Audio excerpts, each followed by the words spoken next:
The most influential talk radio voices of our time. Rush Limbaugh, Sean Hannity, Tony Katz, Dave Ramsey, and all things local with Lafayette Live. The voice of Greater Lafayette, The Patriot, 104.3 FM.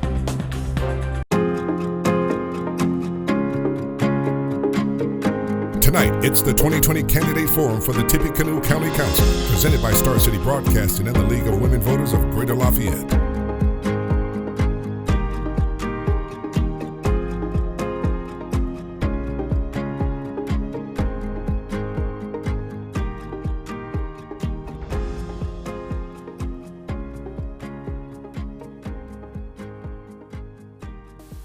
Welcome to Campaign 2020, the race for Tippecanoe County Council at Large, hosted by Star City Broadcasting and the League of Women Voters of Greater Lafayette. I'm the moderator, Chris Marissi-Vica. During the next hour, we'll be hearing from 6 Democratic and Republican candidates, 3 each, 3 Democrats and 3 Republicans, who are seeking your vote to serve on the Tippecanoe County Council, which handles the financial arm and expenditures for county government. And the candidates will open with 2-minute opening statements, and then we'll go to questions. The first person to give their opening statement will be Councilmember John Basham. Good evening. My name is John Basham. I serve on the Tippecanoe County Council at large. I was born and raised in Lafayette, Indiana, Tippecanoe County, and educated here. And I've been happy to serve you folks for a number of years, and I want to continue in that area. I feel like I'm very thrifty. I feel like I pay a lot of taxes, like my constituents here, and that we watch the taxes. The business of the Tippecanoe County would be the purse strings. We do not make the law. The county commissioners set the law, and we have to tweak it to make sure when they come forward in front of us that we know what they're wanting, and that's why we question a lot of things. So once again, I would like your support and your vote for this coming election. Thank you. And next we will hear opening statement from Democratic candidate Susan Schechter. Thank you to the League of Women Voters and to Star City for making this forum possible. I'm Susan Schechter. I've lived in Tippecanoe County since the 1980s. I raised my family here. I worked at Purdue and I retired from Purdue. I started out in agricultural research and I retired from providing services to a national agricultural program. I've also been an active volunteer. I was a scout leader for my kids. And I've been an advocate for children in the court system, for bicycle safety, for civil liberties, and for historic preservation. My family owns a business in downtown Lafayette. We restored 2 1800s buildings, and those both are powered by rooftop solar. My whole life, we've enjoyed the economic benefits of fossil fuel use. Now we're going to have to change. The West Coast is on fire, and we have the most active hurricane season on record. I've been through a transition to renewables, and I can help Tippecanoe County transition. It's not just climate change that will threaten our future. We're threatened by a pandemic. We need to get through this, protecting community health and our economy. I'll help with that. Please vote for new voices on Tippecanoe County Council. Thank you. And now we'll hear from Republican candidate Barry Richard. Hello, Tippecanoe County residents. I'm Barry Richard. I'm so excited about this opportunity as we move forward in our county history and being able to look into things that's going to make a huge difference in our life. We're under a situation now that we've never been under before, and fiscal responsibility and management of your dollars is of the paramount because we've got to make sure we get it right. My wife Cindy and I, we've been married 40 years. We have 3 children, Clayton, Casey, and Taylor. I have a strong desire to continue and serve my amazing community as I have my entire life, as I've grown up here my life. I have nearly 4 decades of law enforcement experience, 34 with Lafayette Police Department, 18 of those years as the DARE officer, which I started the DARE, Drug Abuse Resistance Education for school-aged children. I've been able to work a term as your Tippecanoe County Sheriff. Every year that I served as sheriff, we were under budget, and that was almost a third of the county budget. So I know how to stay within a budget and to manage and maximize our return on our investments. We're able to maximize everything we do, from renovations to vehicles to staff, training. Some of the training and help that I was able to do for our county it included tripling the mental health services for our inmates, and we stay within budget but did triple the services for mental health, which that's one of the priorities that we have as a whole community, is working with mental health. I've been very fortunate in serving in so many areas, and currently serving as your executive director of the local Boys and Girls Club, which we're changing lives. We're making a difference. We're making that positive impact. So when the children grow up, they're going to make a huge positive impact on our community. Barry Richard, your next county councilman. And next we'll hear from Republican candidate Kevin Underwood. Hello, I'm Kevin Underwood. I'm a husband, father, farmer, and have had the opportunity to be a community leader here in Tippecanoe County. My wife Sherry and I have 3 young adult children, and we farm with my parents in northwest Tippecanoe County, where I grew up. I want to continue to bring a sound, common sense business approach to county government. In addition to serving on the council, I've also had the opportunity to serve on our Indiana Farm Bureau Board of Directors, where I've been elected by the 8 county members of Farm Bureau around Tippecanoe County.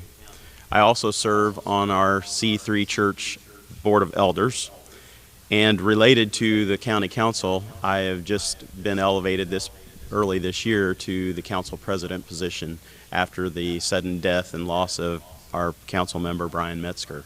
I had been elected as the vice president by our council members, and then in his passing stepped up to that position. In related to the council, I've also had the opportunity to be elected as the president of the Tippecanoe County Community Corrections Advisory Board, which I've been proud to help advise that group as we've moved through the last several years. I want to continue to bring and move our county forward in a positive direction, helping to keep our taxes at a reasonable level, to provide for the infrastructure needs of our county as we continue to grow, and to also make sure that all of our members in our community are safe and secure in the places where they live, work, and where they play. I look forward to your support as we move through the remainder of the election season. Thank you. Thank you. And now we'll have a 2-minute opening statement from Democratic candidate Monica Casanova. Good evening. My name is Monica Casanova. I want to thank Star City, WLFI, the League of Women Voters, Jefferson High School, which is my alma mater, for hosting this event. And I also want to thank the voters who are interested in learning more about their candidates. I was born in Mexico, grew up in California, and we moved to Lafayette when I was 14 years old. Basically, I started high school here. I come from a working class immigrant background. My parents retired from Wabash National. I'm the oldest of 3. My siblings and I were able to further our education with loans and scholarships. And like many immigrants, I spoke Spanish at home and learned to speak English at school. I graduated from Purdue University with a degree in secondary education and 2 master's degrees in library science and public history from IUPUI. Most of my professional experience has been in public library management, and from that I've learned how to work with local governments, how local tax dollars are structured and how they're allocated. Currently, I work for the Immigration Clinic at LUM, Lafayette Urban Ministry, where I help families reach their own American dreams. Thank you very much. And now we'll hear from Democratic candidate Margaret Haas. Thank you to the League of Women Voters for organizing this important event, and for the media, Star City News, for being here to share it with the public. My name is Margaret Haas. I grew up here in Lafayette, and I graduated from Jeff hosting this event.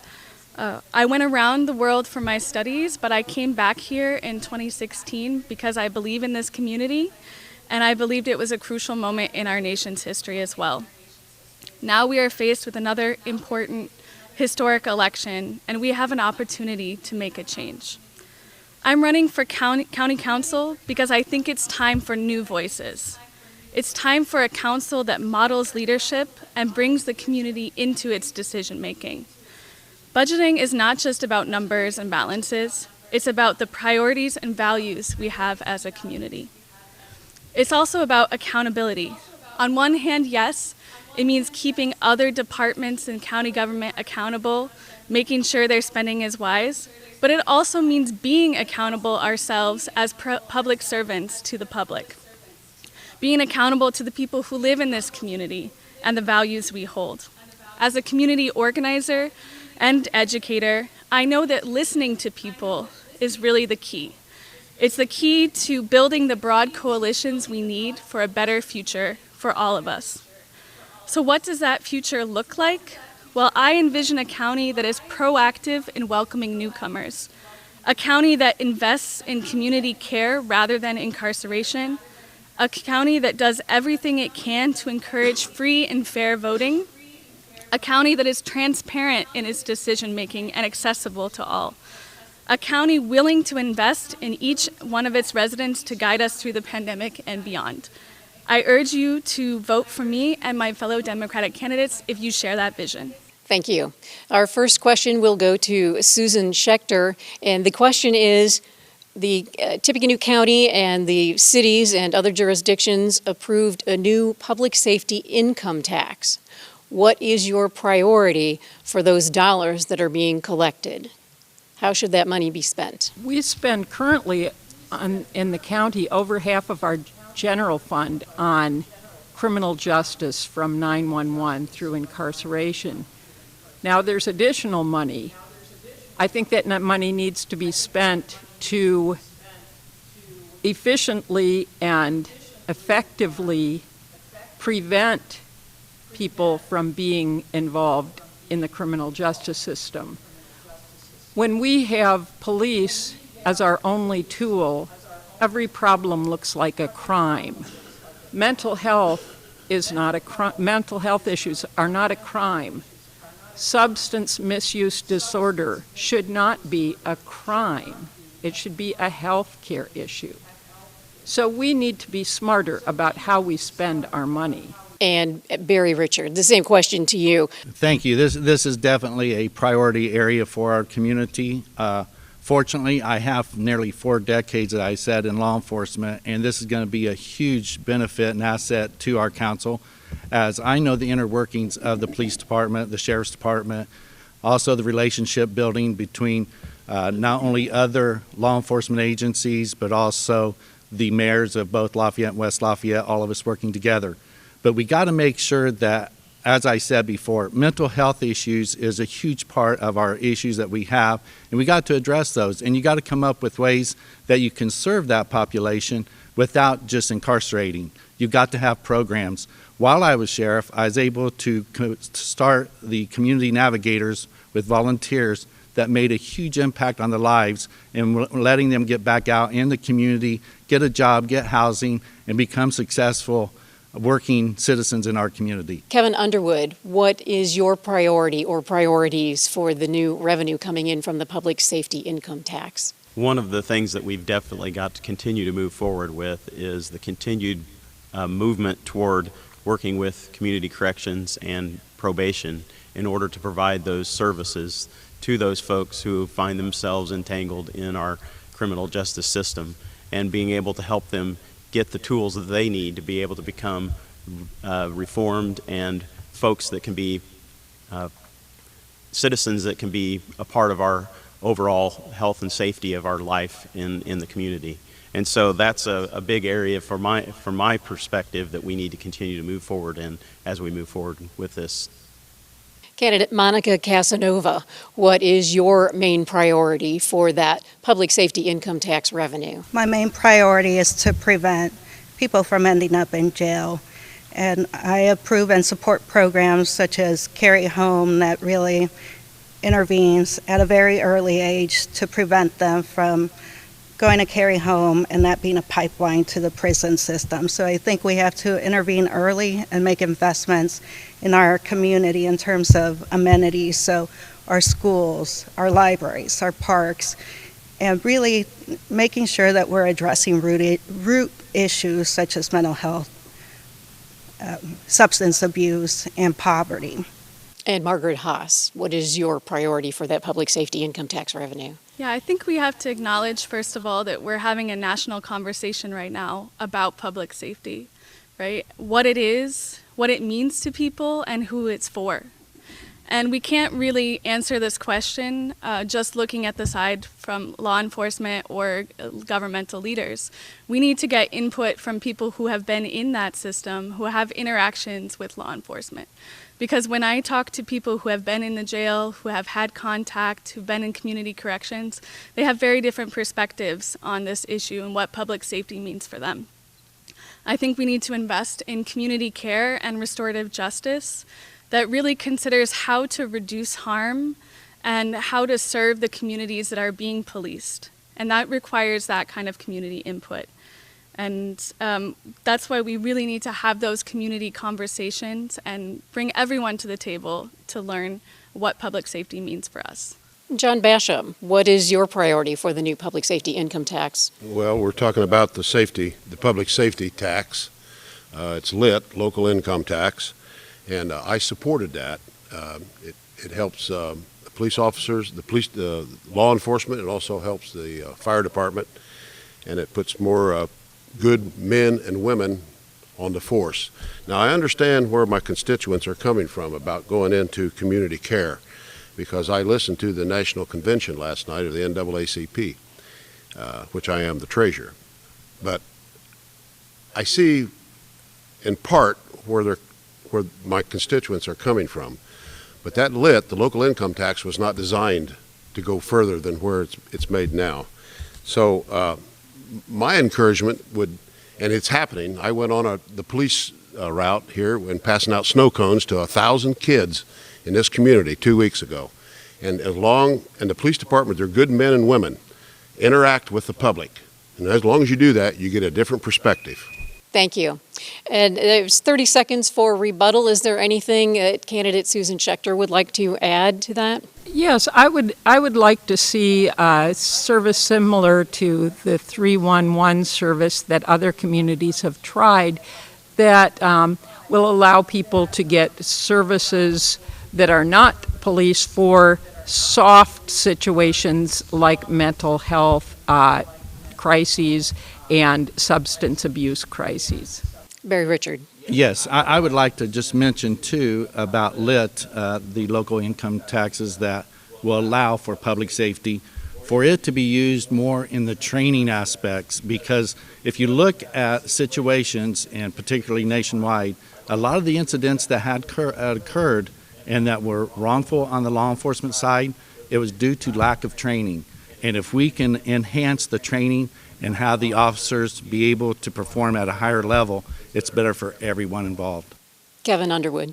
In addition to additional training, I would also make sure that we are making sure that all of our staff, whether they be in law enforcement or in probation, community corrections, all the courts, are properly staffed at a level that they can maintain the interaction that they need with the community. Monica Casanova. Mr. Basham said that local income tax can only extend to a certain level, but it can extend into community corrections, which can involve programming where we can focus on making sure that recidivism doesn't happen, where the people who benefit from these programs are able to live another life, one that doesn't mean that they'll end up back in the prison system. And Margaret Haas. Yeah, so I definitely support better training and more resources for community corrections and other kinds of, diversions, agreements for offenders. However, I think we have to acknowledge that community care extends beyond the system, because community corrections ultimately is still part of that system. And if we had something that was a county-wide thing to respond to those things outside of law enforcement, we would have better public safety. I'm sorry, John. Go ahead. Okay. With my associate here, Barry Richards, I agree what he said. More training is needed, and I'll talk fast. I wish LIT, local income tax, was in place when we voted down the juvenile detention center. What we did a bump out on the jail, and what these kids, you talked about recidivism, these kids had nobody to see for about 8 weeks. When we did this bump out, we got 4 areas there. These kids get to see somebody, talk to somebody, and the rate of recidivism is 0. So I support all our law enforcement and what we're doing. Thank you. Thank you. We'll begin with Barry Richard on the second question. Obviously, the COVID-19 pandemic is on people's minds. The county council does handle the county's financial budget and spending.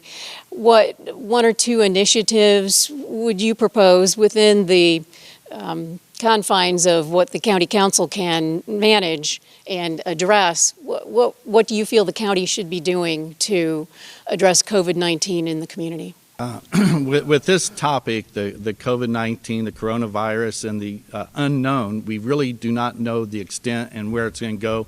We all know it's very serious, the impactful of it. I mean, it can go all the way from no symptoms to fatality. And here's what I'd like to say about our county government. I feel very, very blessed and excited and really determined to get on the council to work with the great leaders that we have. You have John and Kevin, who's currently on the council, and they've shown great leadership. They've shown that they can manage a budget. They've shown that they can set cash back. They've shown that they can maximize everything that we're doing as a county for the public safety. And they've also exhibited humanity, where they can look into things where they could be helpful and help the departments achieve what they want to do. So at the end of the day, we in Tippecanoe County, we should feel very fortunate. We feel like we're in a bubble because we're so well managed. Thank you, John and Kevin, for all you do. And Kevin Underwood, what initiatives could you support? Well, I think that our health department has done a stellar job of really being able to step up to the plate and really lead the county in terms of the initiatives and trying to keep our folks safe. And I think that we need to continue to support them as we move forward through this remainder of the pandemic. One of the biggest things we're going to have as a challenge as the council moves forward is how do we balance the needs of our health and safety needs combined with our infrastructure needs, because we see with the lack of driving, lower taxes going into our local road and street funds and those kind of things, that we're going to see impacts of those things coming down in the future if we don't look forward and being able to figure out how we're going to balance those needs between our health and safety and our infrastructure as we move forward. Monica Casanova, what initiative would you support? I would insist on continued support of the health department, or increasing support, especially in areas of outreach. About 1 in 5 positive cases in the community are from the Latino members, and yet there's little Spanish material available on the health department's website. All right, thank you. And Margaret Haas. Yeah, so I think this, along with all the other issues we're talking about, it's really important for the council to model the leadership and to support those community organizations that are already addressing the needs of the community. We are not just dealing with a health crisis, we're dealing with an economic crisis, we're also dealing with a potential eviction crisis, people losing their homes. We're dealing with a hunger crisis. You know, I register voters at Food Finders, and I see the long lines that happen there. And the county council has the opportunity to provide grants to those organizations. Currently, the county commissioners do that, but I think the county council could show some leadership in that regard as well. And also, you know, just make sure that we as council members or candidates are modeling that leadership and really treating the pandemic as seriously as possible. John Basham, what types of initiatives could you support as a county council member? Well, first of all, I support Dr. Adler. He's the head of the health department, and we must follow his lead. If I recall, I may be wrong, Kevin, but I thought we gave $25,000 to Food Finders. We did that, so we did support Food Finders. A lot of this stuff is out of our circle of influence, but if you want to pull it into our influence, it would be the health department. And I think we all do a good job supporting them, and we're in a time that we've never seen before. I can remember 1968, 80-some thousand people died of the Hong Kong and the Asian flu. We didn't know anything about it, but I know communications is much better, and it is a different animal now. So I support whatever it takes to secure our democracy and to take care of this virus, this COVID-19 that we're up against. And anybody got any suggestions? I'm willing to listen.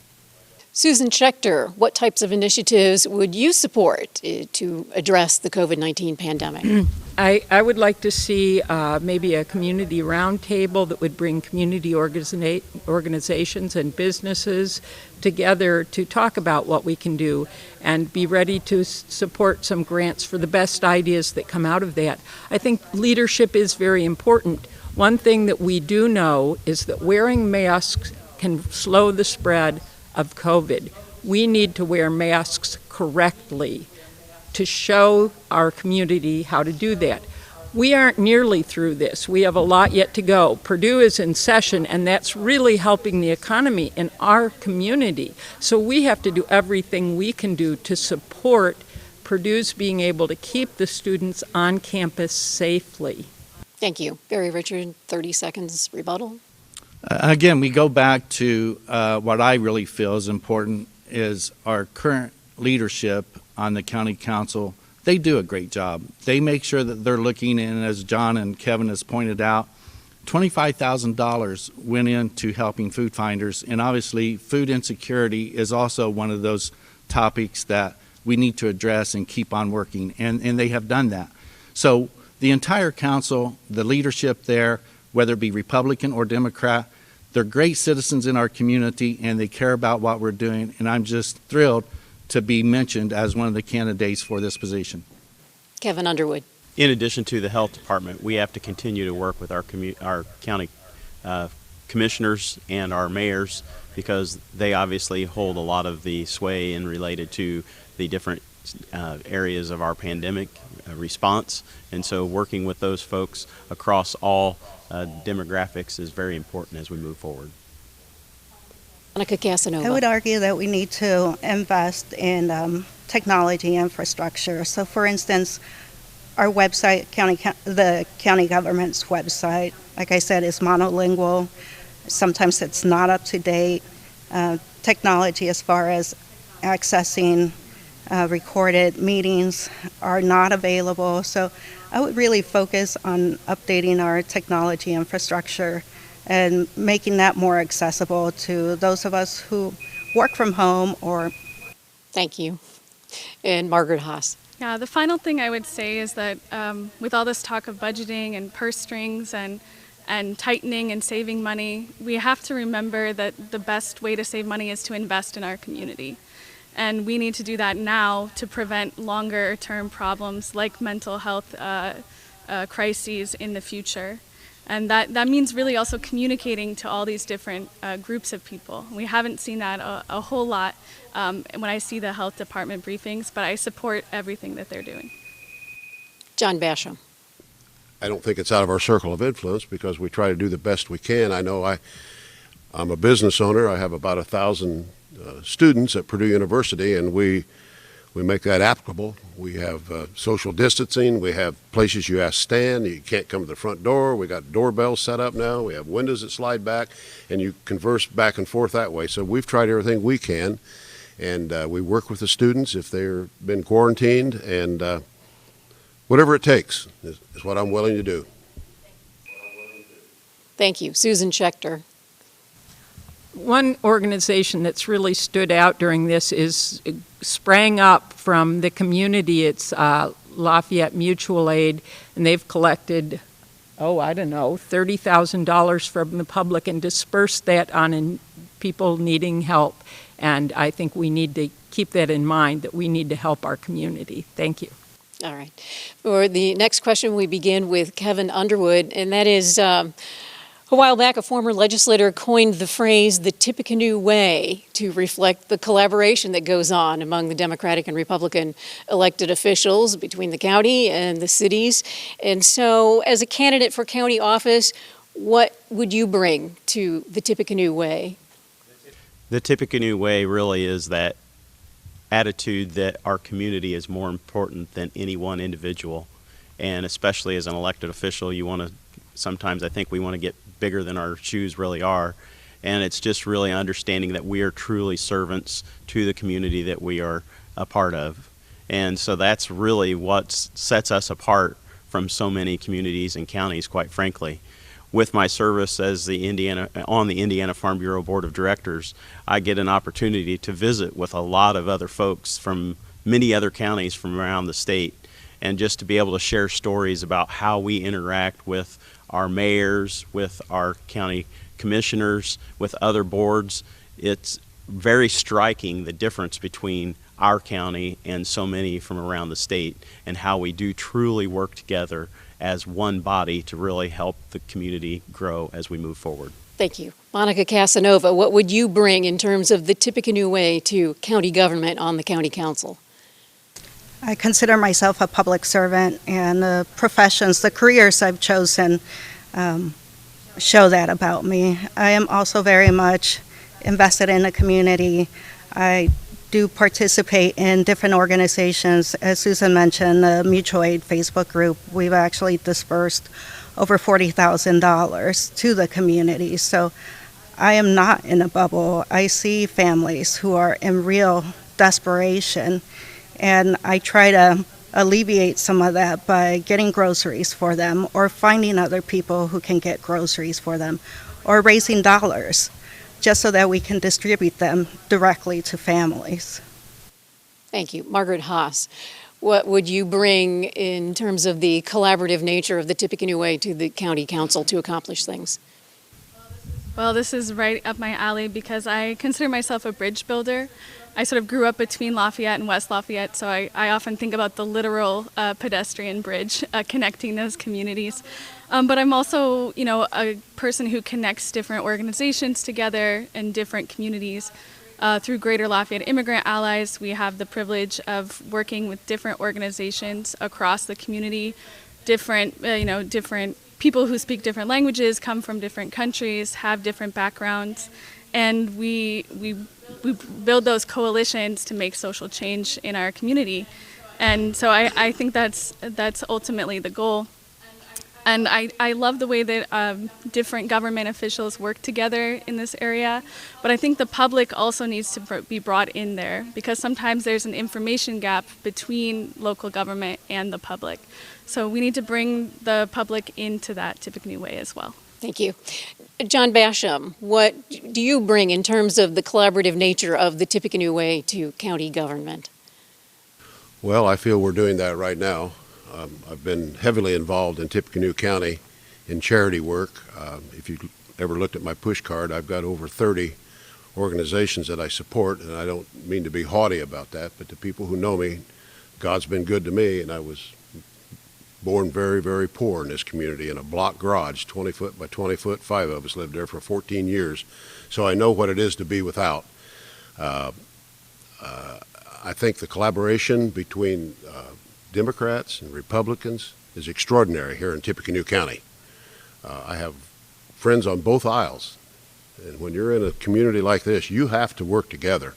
There's no other way, and I wish it were that way on the national level, but obviously it's not, and I can't speak to that, but I would do my part to do the best I can to build bridges and bring people together and make this community a better place if you can. Thank you. Susan Schechter, what would you bring to the county council in terms of collaborative nature of working in the Tippecanoe way? Compromise is essential for our democracy to work, and as John noted, that's broken down a bit on the national level. I think we do a really good job in Tippecanoe County. I would support continuing that. I've been especially interested and excited about the vitality I see coming out of West Lafayette, the council is very engaged and works well with the mayor, and I think as we expand that throughout the county, it will be great for Tippecanoe County.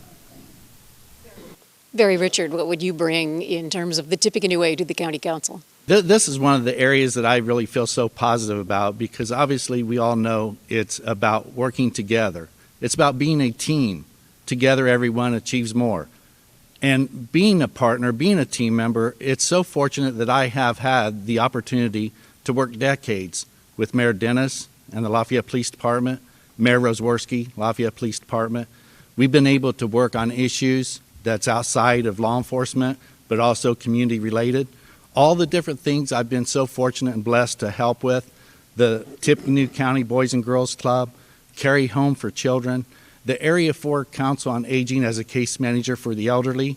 There's been many opportunities. I even managed a government-subsidized apartment complex where we were able to help 162 families at a time to get over their insecurity of the environment that they were in and get them on the right path. So actually, my experiences fit just perfect in the Tippecanoe Way. Kevin Underwood.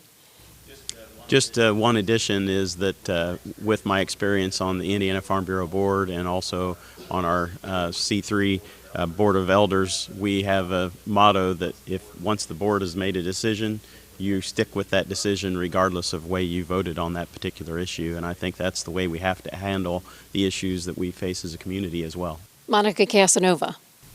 I'm proud to say that I'm a member of many different organizations, including Greater Lafayette Immigrant Allies.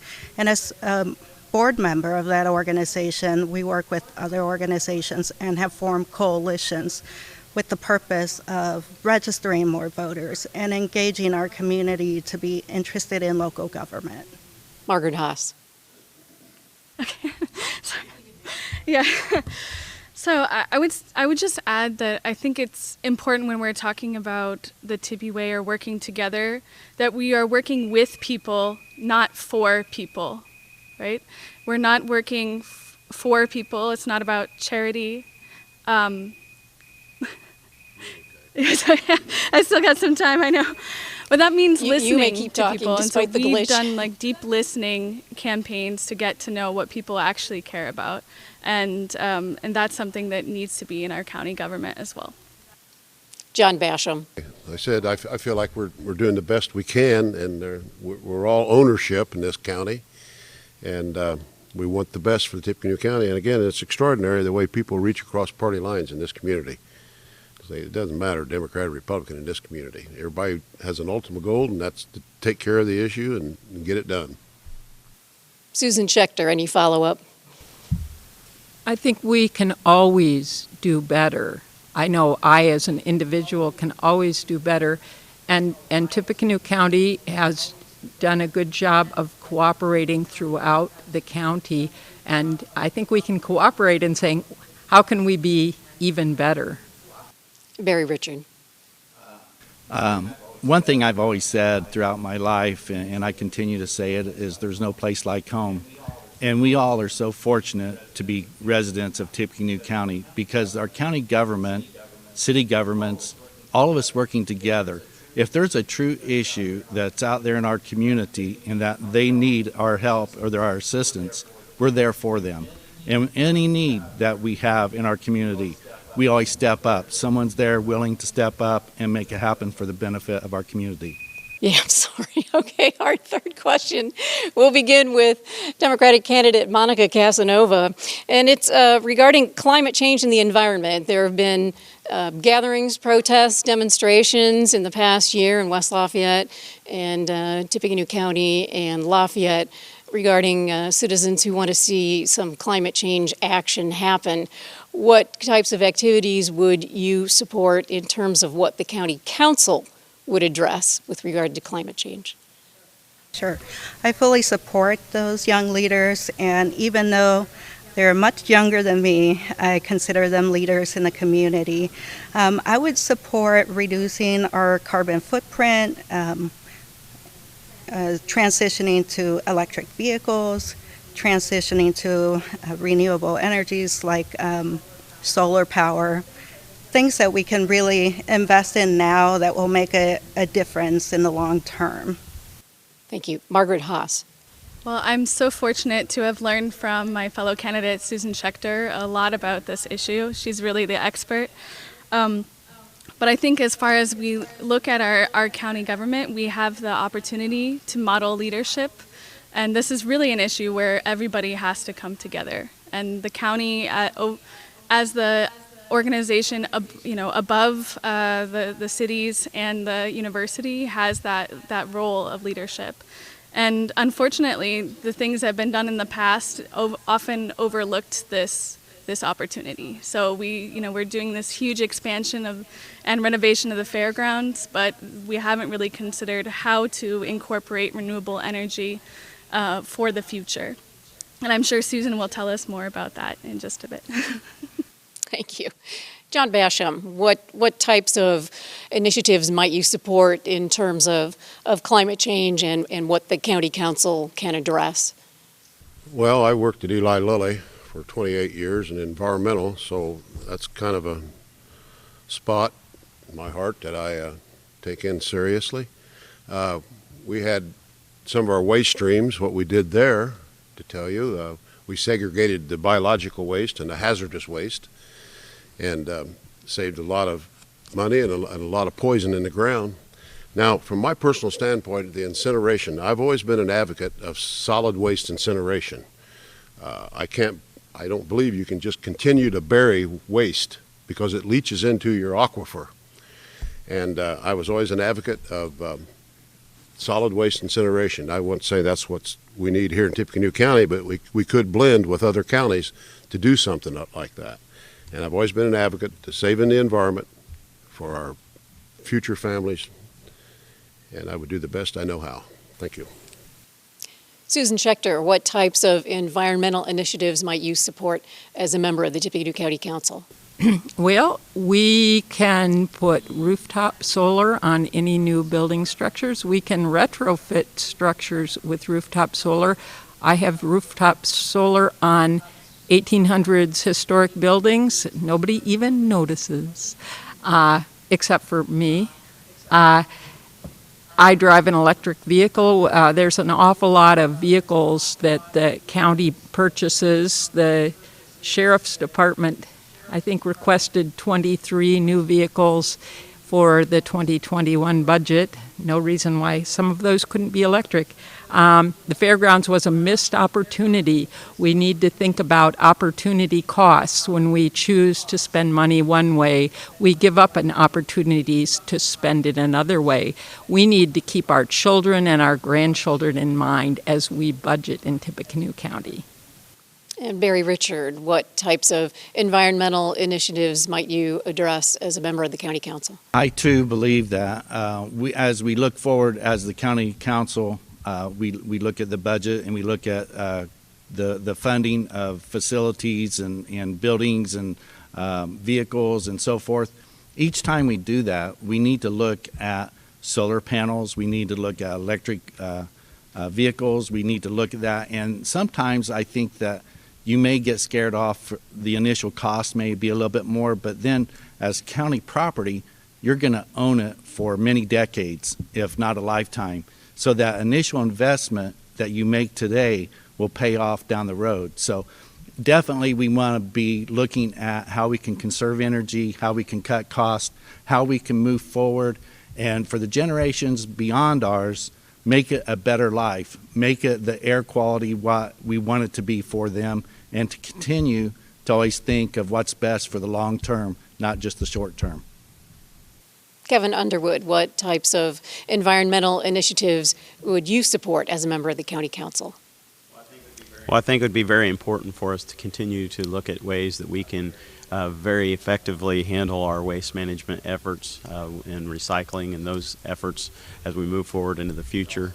We also need to do the evaluation of any new technologies, whether it be in transportation or heating and cooling and so forth for all of our facilities, but we've got to evaluate those on a case-by-case basis. We can't make just overarching decisions without being able to evaluate how that's going to impact us not only in the near term but as we move forward in the future. All right, our next question will begin with Margaret Haas, and it concerns growing public concern about election fairness. What would you propose and what initiative would you support to respond to those concerns, or any specific plan that you would implement as a member of the County Council? Yeah, so voting is something I'm incredibly passionate about. It's something I've been working on since I arrived back in Greater Lafayette in 2016. The first thing I got involved in was voter registration, and since then I've been really involved in this issue, attending election board meetings. And I know that the election board is doing good work, but there's often an information gap between what they're doing and the public. And I've seen this, especially this year. I recently attended an election board meeting, took some notes, summarized what was happening, and shared it on Facebook, and I got hundreds of people sharing the post, thousands of people who engaged with the post, and 13,000 people who saw the post. And that shows me that there's a real hunger for that information. And so really, I think it's about the election board and our local government making that information known. And that's what I would do as a county council member. John Basham, what initiative would you support as a county council member to address citizen concerns about election fairness? Well, I do the best I can. I know I've done everything in my power to protect the democracy of voting. It begins by ensuring that everyone can vote safely during this light of the COVID-19.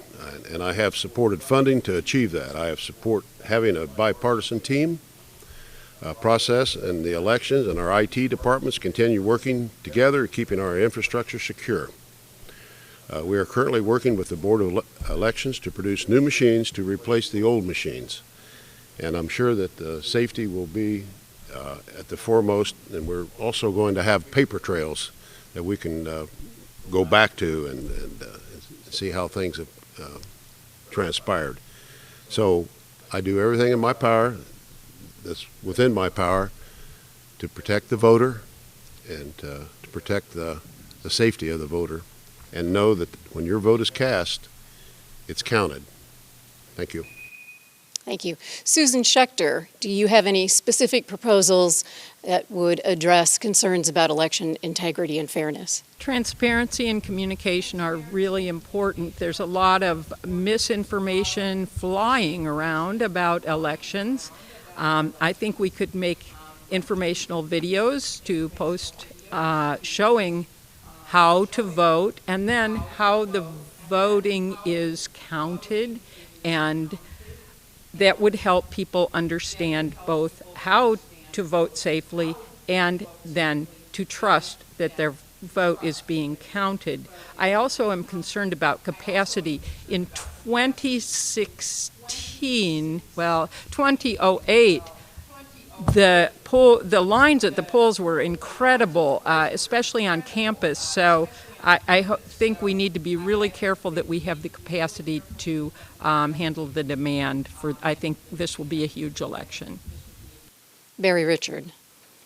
I feel very good about our local voters election board and the committees that they put up. As we said, they're bipartisan. There's many that work very hard. I like the idea of to continue. The technology is always changing to make sure you upgrade and have the best possible equipment for the process. One thing that I really like, and I understand because of the COVID-19, it really puts a hardship on this, but the early voting locations to maximize our potential in getting out and having as many as possible, and obviously that's going to trigger a big turnout in voters. I think that just as you guys are doing here tonight, you're putting on a candidate forum so the public can see exactly which candidate is speaking on the issues that maybe is important to that voter and what's going to make a difference. So I applaud all of you here, the candidates, all the women's voters, everybody. Kevin Underwood. I've fully supported the election board and all of the movement that they've made toward trying to upgrade equipment. And I think that that's important for us to make sure that our elections stay transparent, that they stay a part that voters understand that their vote is not only been cast correctly and accurately, but that they can trust that it's been counted. And I think as we move forward in the future, we've got to continue to support them with all the initiatives that they've been moving on. Monica Casanova. I'm glad that the county invested in new voting machines and that they will have a paper backup trail. I guess I would want to lobby, put pressure on the state election commission to allow absentee ballots. We're really asking people to take a risk or on their lives or choosing democracy, and that should not be the case. Thank you. We're out of time in terms of rebuttal on that question, and so we're going to move now to closing statements. Each candidate has 1 minute to make a closing statement, and we will begin with John Basham. Thank you. I'm proud to be here tonight and with the other constituents here and support their efforts to run for office and be a community servant. That's why I decided to do that. I'd like to thank Star City News for their part in it. I'd also like to support the League of Women and their part in bringing some of this out. And again, once I said, I was born and raised in this community, and I know the community well, and the community works great. And if you can see it, I'd like your support and your vote. I'll give you my best. John Basham. Thank you. Susan Schechter. Tippecanoe County should meet the future with our eyes wide open. We need to respond to threats and opportunities. We need to leverage innovation. I have enjoyed supporting users in my career. I will support everyone in this community to share your vision for our future. I promise to make informed financial decisions to achieve measurable outcomes that promote our community priorities. Thank you for taking this opportunity to learn about the candidates before you cast your ballots. Thank you. Barry Richard. Thank you. Again, Barry Richard. I've lived here my entire life. I've been involved in many different organizations. I have nearly 4 decades of law enforcement. I know how to prioritize. Fiscal management has been a key to my success in all the organizations I've worked with. I know I'll be able to get you the maximum return on our investment in our county. And obviously that's one of the most important, if not the most important part of the county council, is being able to have fiscal management of the money that we have and being able to invest wisely. You know, here in Lafayette, we talked about the Tippecanoe way. It's because we have such great leadership already on both sides of the aisle and leading our county and our city. And I look forward to the opportunity to join that team and to be a team member and to work hard to serve you, the public of Tippecanoe County, the best possible way, and that's to have the kind of quality of life we all want. Thank you. Kevin Underwood. I want to just say a special thank you to the League of Women Voters and to Star City for hosting us this evening. And I want to continue to bring a sound, common sense business approach to county government. I think it's important that we have 3 priorities as we move forward in the future, and one is to keep our property tax and county tax rates at a reasonable and affordable level for all the residents of our county, to provide the adequate funding that we're going to need for our infrastructure needs as we move forward so that we can continue to grow and move forward in a positive way like we have been in the last several years as Tippecanoe County. And third, I want to be able to continue to be able to provide for that adequate funding to be able to provide for the safety and security of all the members of our community so that we can be safe where we work, live, and play. Thank you again, Kevin Underwood, for County Council. I appreciate your support. Thank you. Monica Casanova.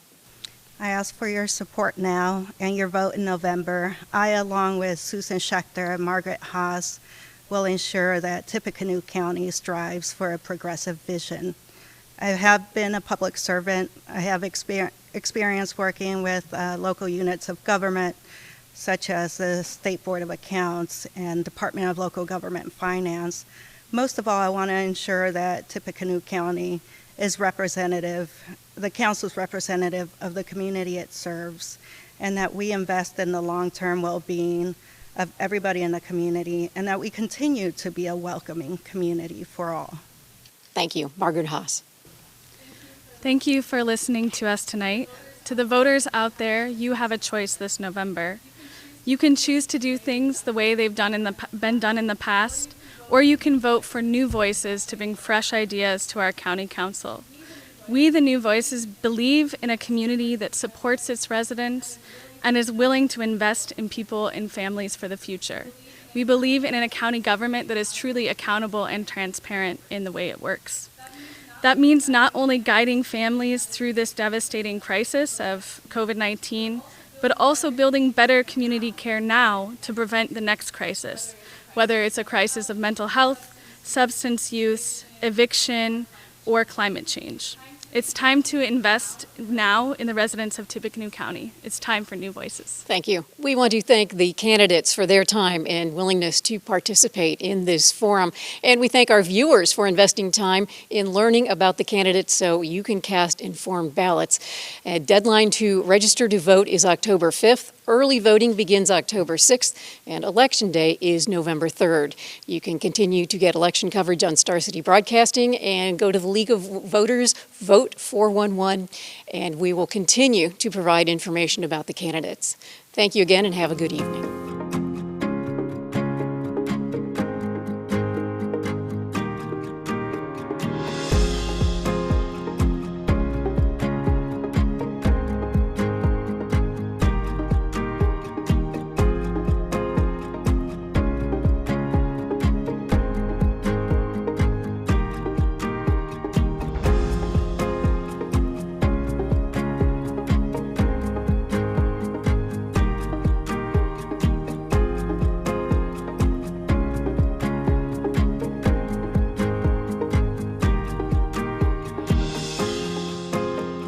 The 2020 Candidate Forum for the Tippecanoe County Council was presented by Star City Broadcasting and the League of Women Voters of Greater Lafayette. Thank you for watching.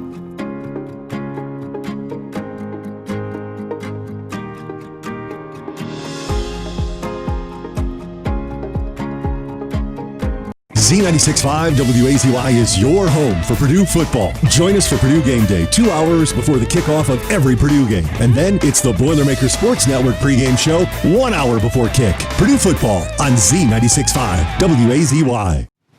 The most influential talk radio voices of our time. Rush Limbaugh, Sean Hannity, Tony Katz, Dave Ramsey, and all things local with Lafayette Live. The voice of Greater Lafayette, the Patriot, 104.3 FM.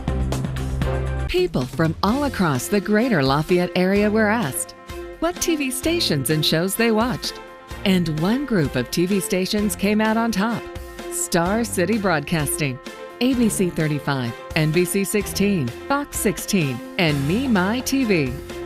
We'd like to say thank you for making us #1 in the Greater Lafayette area. It makes us proud to say, this is home.